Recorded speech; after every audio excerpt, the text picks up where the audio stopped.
এক ভাই প্রশ্ন করেছেন, রোজা অবস্থায় রক্ত দেওয়া যাবে কি? মাশাআল্লাহ, খুব গুরুত্বপূর্ণ প্রশ্ন। রোজা থাকা অবস্থায় আপনি রক্ত দিতে পারেন, এতে আপনার রোজা ভঙ্গ হবে না। রক্তদান এটা অনেক বেশি ভালো কাজ।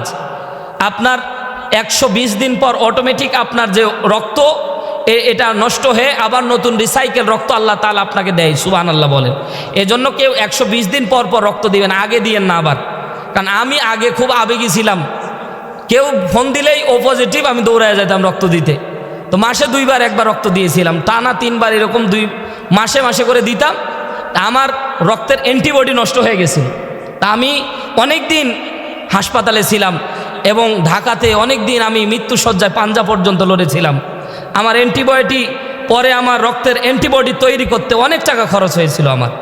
পরবর্তী ডাক্তার বলেছিল যে আপনি অতিরিক্ত রক্ত দেওয়ার ফলে আপনার অ্যান্টিবডিগুলো নষ্ট হয়ে গেছে, আপনি রক্ত তৈরি করতে পারতেছেন আজরাম যেগুলো আল্লাহ তাআলা দিয়েছে।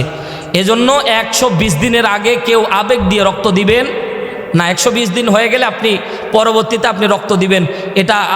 এটা খুব দামি একটা আমল, কারণ এই রক্ত দেওয়ার ফলে আপনার যে ব্যক্তি রক্ত পেল ও যত আমল করবে আপনি একটা হিস্সা সওয়াব পাবেন, সুবহানাল্লাহ বলেন।